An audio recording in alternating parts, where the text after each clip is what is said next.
चुड़ैल। पन्नपुर नाम के एक गांव में शादी चल रही होती है। वाह, मजा आ गया फूफा जी। शादी में क्या खाना बना है, बाराती तो उंगलियां चाटते रह जाएंगे। हाँ, तुमने सही कहा, पनीर की सब्जी का तो कोई जवाब ही नहीं। दूसरी तरफ पंडित जी फेरों की तैयारी कर रहे होते हैं कि तभी वहाँ एक चुड़ैल आ जाती है। अरे मर गया रे, ये चुड़ैल यहाँ क्या कर रही है? अरे दिवाकर जी, ये आपकी कौन सी रिश्तेदार है? अरे मुझे क्या पता, क्यों भाग्यवान, कहीं ये तुम्हारे मायके से तो नहीं आई है?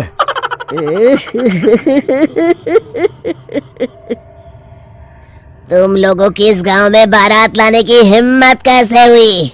मेरे रहते इस गांव में किसी की शादी नहीं हो सकती। अब तुम लोग देखो मैं क्या करती हूँ। अरे मर गया रे, मैंने सुना है ये जबान की पक्की है। भागो रे भागो, वरना ये चुड़ैल किसी को नहीं छोड़ेगी। हाँ, तुम सही कहते हो मोहन भाई, यहाँ से भाग लेने में ही हम सबकी भलाई है। देखते ही देखते शादी के मंडप में भगदड़ मच जाती है और चुड़ैल सब कुछ उजाड़ कर रख देती है। फिर एक दिन मोहन की शादी तय हो जाती है। अरे भाई, अगले हफ्ते मेरी शादी तय हो गई है, लेकिन इस चुड़ैल की दहशत के मारे तो मेरे हाथ पैर कांप रहे हैं। अरे मोहन, तुम्हारा दिमाग तो खराब नहीं हो गया? तुम अपने साथ साथ हम सब गांव वालों को भी बलि का बकरा बनाना चाहते हो? उस चुड़ैल के रहते तुमने अपनी शादी के बारे में सोच भी कैसे लिया? देखो गोपाल, डर तो मुझे भी लग रहा है, लेकिन उस चुड़ैल के डर से मैं जिंदगी भर कुंवारा तो नहीं रह सकता। तभी वहाँ मोहन के होने वाले ससुर आ जाते हैं। अरे ससुर जी, आप? देखो, अब तक मैं तुम्हारा ससुर बना नहीं हूँ और शायद बनूंगा भी नहीं। ये आप क्या कह रहे हैं? मैंने तो शादी का कोड भी सिलवा लिया है। मैं अपनी बेटी की शादी किसी अच्छे गांव में कराना चाहता हूँ। तुम्हारा गांव तो भूतिया गांव है। मैं तो क्या, अब तो कोई भी अपनी लड़की इस गांव वालों को नहीं देगा। इस तरह चुड़ैल के डर से उस गांव में किसी की भी शादी नहीं हो पाती। फिर एक दिन गांव के जमींदार अपनी बेटी की शादी करने का विचार करते हैं, लेकिन चुड़ैल के डर से उनकी भी हिम्मत जवाब दे देती है। अगर मेरी बेटी की शादी तय समय से नहीं हुई तो मेरी नाक कट जाएगी। मुझे कुछ करना ही होगा। एक सलाहकार के कहने पर जमींदार काशी से एक बहुत ही नामी तांत्रिक को अपने घर बुलवाते हैं, जो भूत चुड़ैल को पकड़ने में माहिर माना जाता था। जमींदार साहब, आप चिंता मत करिए। इस गांव की सीमा में प्रवेश करते ही मुझे उस चुड़ैल के बारे में सब पता चल गया था। आप उसे जल्दी से जल्दी कैद कर लीजिए ताकि मैं अपनी बेटी की शादी कर सकूं। जब वो चुड़ैल एक इंसान थी, तब ठीक उसकी शादी करने वाले दिन ही उसकी और उसके होने वाले पति की एक दुर्घटना में मौत हो गई थी। उसका होने वाला पति आज भी भूत बनकर जंगल में भटकता है। इसलिए जब तक चुड़ैल की शादी नहीं हो जाएगी, वो किसी और की भी शादी नहीं होने देगी। ये आप क्या कह रहे हैं? अगर वो भूत भी हमारे गांव में आ गया तब हमारा क्या होगा? ये आदमी बीच में बहुत बोलता है, इसे बाहर निकालो। उसके बाद तांत्रिक बताते हैं कि अगर उस भूत के साथ चुड़ैल की शादी करा दी जाए तो वो चुड़ैल हमेशा हमेशा के लिए उस गांव को छोड़कर चली जाएगी। जमींदार साहब, आप अपनी बेटी की शादी की तैयारी शुरू कर दीजिए। मैं कुछ गांव वालों को अपने साथ लेकर उस भूत को ढूंढने जंगल की ओर जाता हूँ। इस तरह जमींदार निश्चित होकर अपनी बेटी की शादी करवाने लगते हैं, लेकिन तभी वहाँ चुड़ैल आ जाती है। मैंने तुम गांव वालों को समझाया था ना कि इस गांव में कभी कोई शादी नहीं करेगा। लगता है तुम लोग मुझे हल्के में ले रहे हो। चुड़ैल जमींदार की बेटी को उठा लेती है।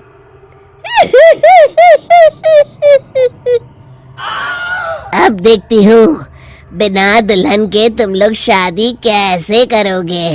मैं इसे अपने साथ ले जा रही हूँ। छोड़ मुझे, पिताजी, मुझे बचाइए। अरे कोई मेरी बेटी को बचाओ। तभी तांत्रिक उस भूत को लेकर वहां पहुंचता है। अरे भाग्यवान, रुको, इन मासूमों को परेशान मत करो, मैं आ गया हूँ, अब तुम मेरे साथ चलो। चुड़ैल बहुत खुश हो जाती है। आप आ गए, चलिए अब हम मंदिर में चलकर शादी कर लेते हैं। अरे अरे अरे अरे, ये क्या कह रही हो? मंदिर में जाके दोबारा मरना है क्या?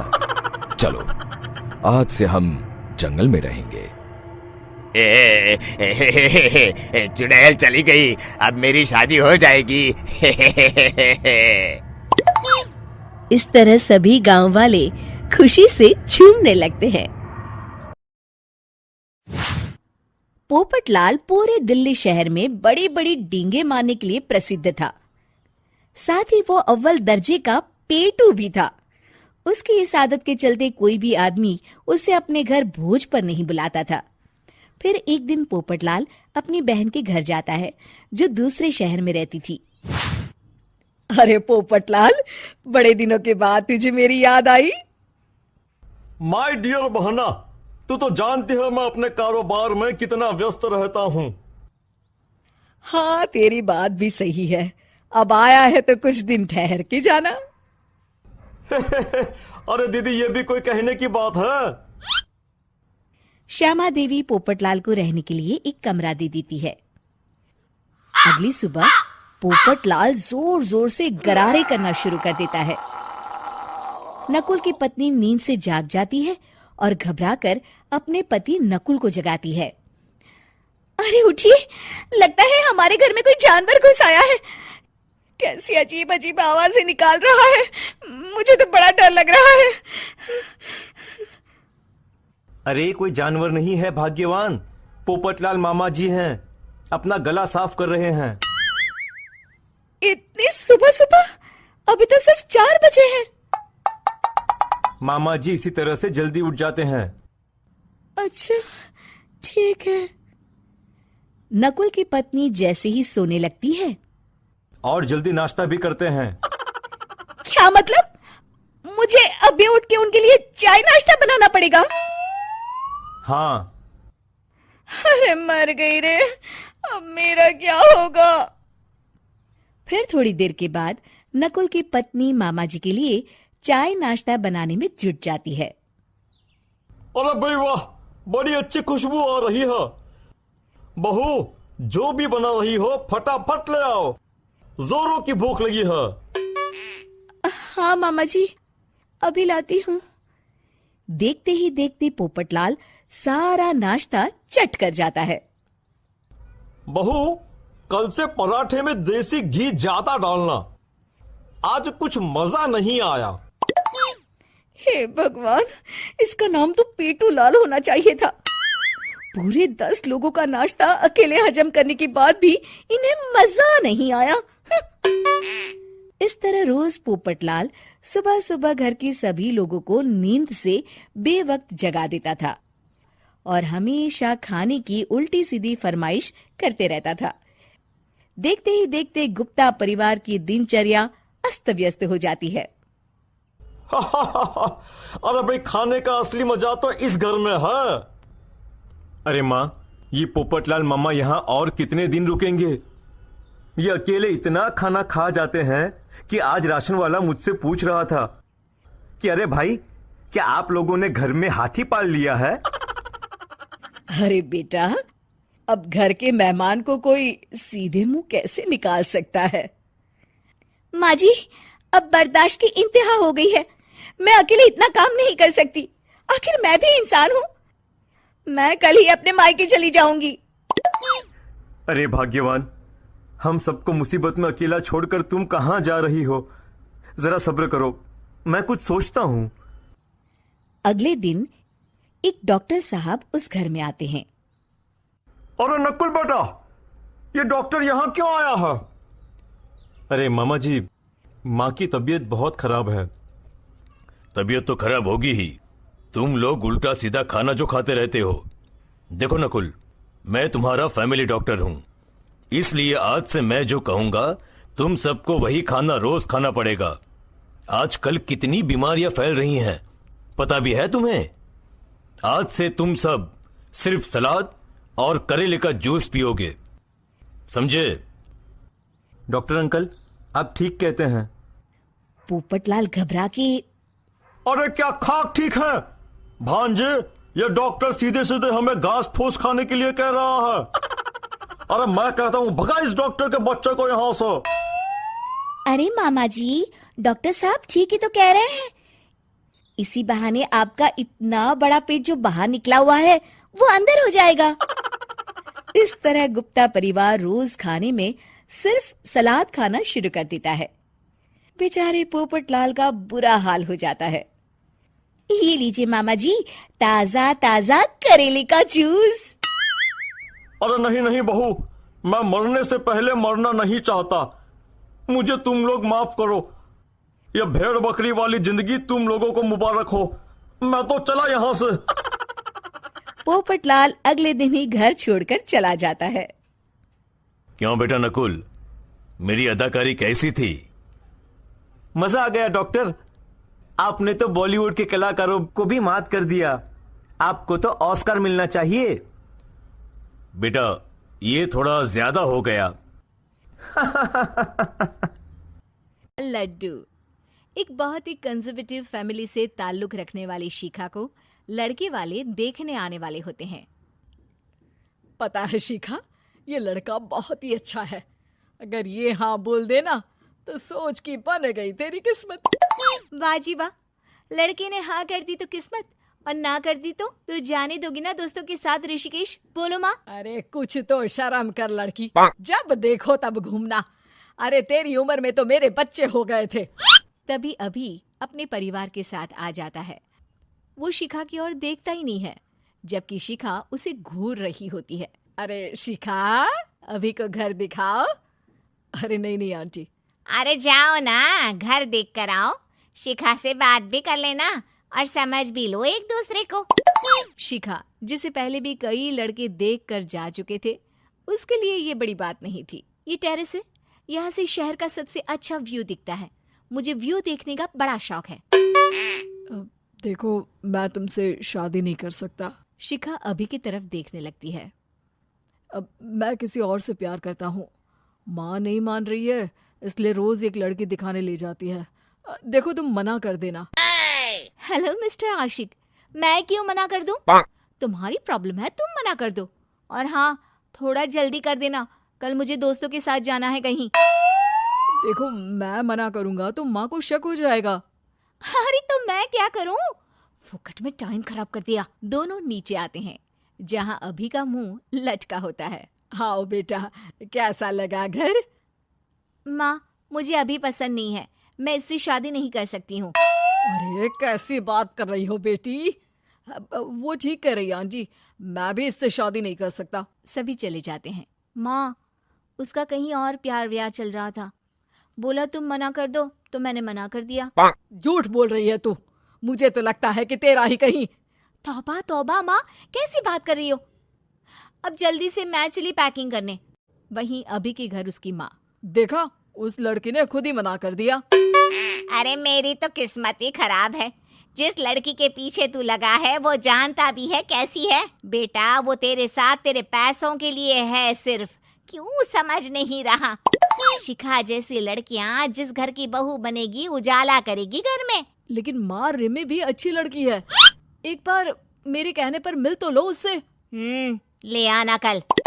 अभी खुश हो जाता है और अगले दिन रिमी को लेकर माँ के पास पहुंचता है। पता है रिमी, कल माँ फिर एक लड़की को दिखाने ले गई थी। मैंने तो उस लड़की से साफ कह दिया कि मैं किसी और से प्यार करता हूँ। तुम्हारी माँ की उम्र हो रही है, लेकिन समझ नहीं आता, ना खुद चैन लेगी ना लेने देगी। तभी वहां माँ आ जाती है। किसके चैन की बात कर रही हो रिमी? अभी मुझे जरा पानी ला दोगी प्लीज? मैं तब तक आंटी से बात करती हूँ। ओके ठीक है माँ, प्लीज रिमी को समझने की कोशिश करना। And Rimi, be sweet as you are. अभी चला जाता है, लेकिन फिर वो किसी काम से वापस माँ के पास आता है, जहाँ उसके कान में रिम्मी की आवाज पड़ती है। देख बुढ़िया, तुझे सास बनवाने का मुझे कोई शौक नहीं है, लेकिन करो क्या, तेरे बेटे से मोटी पार्टी कोई समझ में नहीं आ रही है। तभी वहाँ अभी आ जाता है। ये कैसे बात कर रही है तू मेरी माँ से? चिल्लाओ मत, मैं किसी की ऊंची आवाज नहीं सुन सकती। माँ, आप इस लड़की के बारे में सच बोल रही थी। निकल जाओ मेरे घर से। रिम्मी के जाने के बाद माँ, मैं इसे बहुत अच्छी लड़की समझता था, लेकिन कोई बात नहीं बेटा, परेशान ना हो, तू जा कहीं घूम कर आ। अब क्या, एक और शिखा निकली ऋषिकेश के लिए तो अभी भी वहीं आ जाता है और दोनों का आमना सामना हो जाता है। अरे तुम यहाँ, क्या बात है, कहाँ है तुम्हारी वो दोस्त? अब वो तो वहीं है, मैं तो बस अकेला ही आ गया। ओह, तो तुम हमारे ग्रुप के साथ आ जाओ ना, अगर तुम्हारी वाली को बुरा ना लगे तो। अभी को अब शिखा के मुंह से ये बात पसंद तो नहीं आती है, लेकिन बेचारा कहता भी तो क्या। हाँ, अब क्या, शिखा के साथ बिताए 2 दिन में ही अभी को उससे प्यार हो जाता है। तुम कितना रसीला गाना गाती हो। वैसे तुम भी कम अच्छा नहीं गाते। हाँ, कॉलेज में स्टेज पर गाता था। वहीं से तुमको प्यार भी हुआ होगा। वैसे तुम बहुत डेडिकेटेड हो। देखो, मैं अब उस रिश्ते में नहीं हूँ। और अभी शिखा को सारी बात बता देता है। अरे ये क्या बात हुई, ऐसे तो फिर मैं ही अच्छी रही जो इन सब चक्करों में पड़ी ही नहीं। हाँ, ये तो है, तुम तो अच्छी हो ही। तो क्या मैं घर आकर बात कर सकता हूँ तुम्हारी मम्मी से हमारी शादी की? शिखा को भी अभी पसंद आ गया था, वो शर्मा जाती है। घर आकर अभी माँ से सारी बात करता है और शाम को सभी शिखा के घर जाते हैं, जहाँ दोनों की शादी तय हो जाती। अरे आग लगे, ये भी कोई जिंदगी है। सुबह से चिल्लम चिल्ली पुकार सुन के मैं तो तंग आ गई हूँ। अरे वो भी क्या दिन थे जब मैं गांव में रहा करती थी। पहले बड़ी सुखी थी मैं। पहले मेरी जिंदगी क्या थी और अब क्या हो गई है। शहर में तो लोग भेड़ बकरी की तरह जीते हैं। जीने का असली मजा तो गांव में है। क्यों, क्या हुआ माँ जी, आज गांव की बहुत याद आ रही है आपको? अरे हाँ बहू, शहर का जीना भी कोई जीना है। लोगों की आधी जिंदगी तो सड़कों के ट्रैफिक में निकल जाती है और यहाँ रखा ही क्या है। एक बात कहूं, दिल्ली शहर अब पहले जैसा नहीं रहा।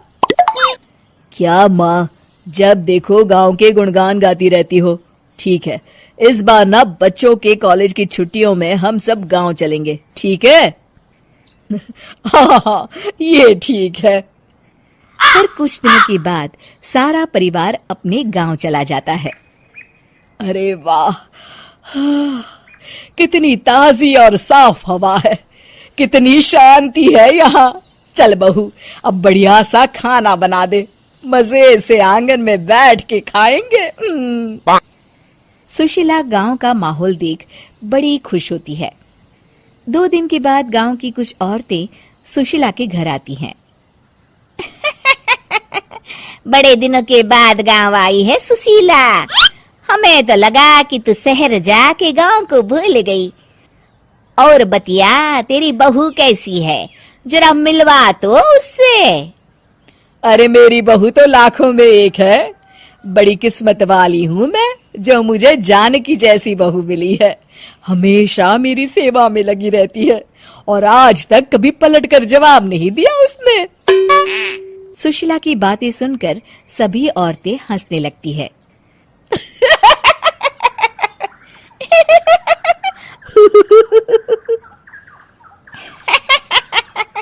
अरे कुछ भी बोले जा रही है। तबीयत तो ठीक है? तेरी बहू चांद से आई है क्या? क्यों बहनों, दुनिया की कोई भी बहू अच्छी होती है क्या? सब औरतें ममता की हाँ में हाँ मिलाती हैं। अरे मैं तो कहती हूँ दुनिया की हर बहू सास का खून चूसने वाली डायन होती है, डायन। मैं तो एक बिल में 1000 सांप के साथ रह सकती हूँ, लेकिन अपनी बहू के साथ नहीं रह सकती। हाँ, तूने सही कहा, मेरी बहू तो तेरी बहू से भी 2 कदम आगे है। सब औरतों की बातें सुनकर ममता मन ही मन बड़बड़ाती है। अरे ये गांव सुधर गया, लेकिन औरतें नहीं सुधरी। अगर थोड़ी देर और इनकी बेवकूफी भरी बातें सुनूंगी तो मैं सच में पागल हो जाऊंगी। फिर सुशीला उन औरतों को घर से दफा कर देती है और राहत की सांस लेती है। अरे बहू, जरा बाम लाके मेरे सर पर तो लगा दे। उन औरतों की फालतू बातें सुनकर मेरा सर चकरा गया है। इस गांव की औरतों का तो भगवान ही मालिक है। फिर अगले दिन सुशीला की सास उससे कहती है, अरे बहू, तू यहाँ क्या आराम फरमाने आई है? आखिर ये तेरा ससुराल है।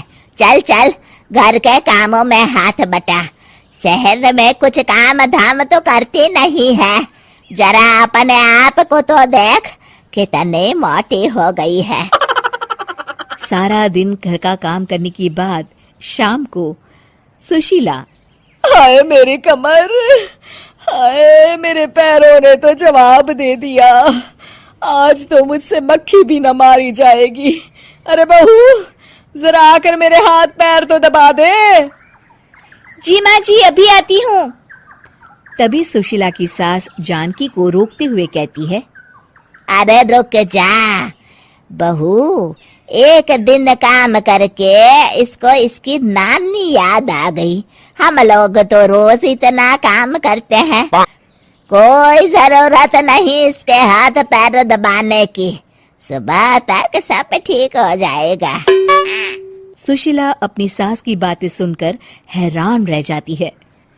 इस तरह धीरे धीरे गांव आने के बाद सुशीला की परेशानी शुरू हो जाती है। फिर एक दिन, अरे आज तो मैं कपिल शर्मा देखूंगी, क्योंकि आज संडे है। सुशीला जैसे ही टीवी ऑन करती है तभी बिजली कट जाती है। अरे सत्यानाश, इस बिजली को भी अभी जाना था। इतने दिनों से मैं टीवी सीरियल देख नहीं पाई। हमारा देश इतनी तरक्की कर रहा है, अरे पता नहीं ये गांव कब सुधरेगा। अरे अब तो 2 दिनों के लिए बिजली को भूल जा, ये तो यहाँ रोज की बात है। अब इस अंधेरे में रहने की आदत डाल ले। हाँ। हे भगवान, अब क्या होगा? ऊपर से इन मच्छरों ने जीना हराम कर रखा है। दूसरी तरफ घर के काम कर करके और बिना किसी सुविधा के सुशीला तंग आ जाती है और उसे शहरी जीवन याद आने लगता है। क्यों माँ, मजा आ रहा है ना? अरे आपने ऐसी सूरत क्यों बना रखी है?